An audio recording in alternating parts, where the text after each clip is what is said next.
आता isakal.com आहे देशातील नंबर 1 ची मराठी न्यूज वेबसाईट। प्रत्येक अपडेटसाठी isakal.com ला नक्की भेट द्या। काय म्हणाले, फ्लॉवर का फायर, ते पुढच्या निवडणुकीमध्ये कळेल। राज ठाकरे आणि उद्धव ठाकरे दोघांची भाषणं ऐकली, काय फरक वाटतो किंवा काय मेन? मी मग आताच सांगितलं एकाच्या भाषणामधून की मराठी माणसासाठी खऱ्या अर्थाने जी तळमळ होती ती दिसली, आणि दुसऱ्याच्या भाषणामध्ये सत्ता आणि खुर्चीसाठी जी मळमळ होती ती दिसली। हा फरक आहे। मोदींवर देखील टीका केलेली आहे उद्धव ठाकरे यांनी आपल्या भाषणामधून मोदींवर देखील टीका केलेली आहे। खरं म्हणजे ते तर मला तर कधी सोडतच नाहीत। माझ्यावर नेहमी सातत्याने टीका आगपकड चालू असते, पण जाऊ द्या, त्याच्यात मी काय टीकेला आरोपाला टीकेने उत्तर देत नाही।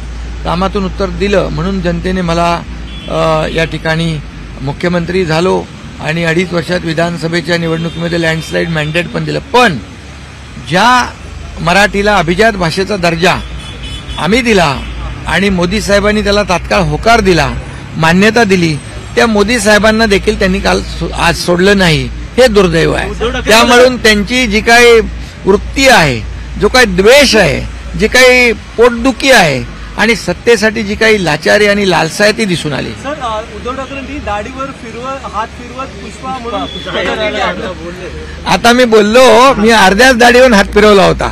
3 वर्षापूर्वी 2022ला आम्ही उठाव केला, आम्ही उठलो त्यावेळेस अन्यायाच्या विरुद्ध, तेव्हा ते आडवे झाले, तेव्हापासून अजून सावरलेच नाहीत, आडवेच आहेत। आता कुणाचा तरी हात धरून उठण्याचा केविलवाना प्रयत्न करतायत। दोन्ही बंधू हे तुम्हाला काय आजच्या या भाषणामधून पत्रकारांनी देखील टिपला असेल। त्यामुळे दोन्ही बंधू एकत्र येण्यासाठी एकत्र आलो आणि जर दाढीवर पूर्ण असा हात फिरवला असता तर काय झालं असतं याचा विचार त्यांनी करावा। काय म्हणाले, फ्लॉवर का फायर, ते पुढच्या निवडणुकीमध्ये कळेल। महाराष्ट्रातील सर्व बातम्यांचे विश्वासार्ह व्यासपीठ, सकाळच्या सर्व सोशल मीडिया प्लॅटफॉर्मला लाईक, फॉलो आणि सबस्क्राईब करा।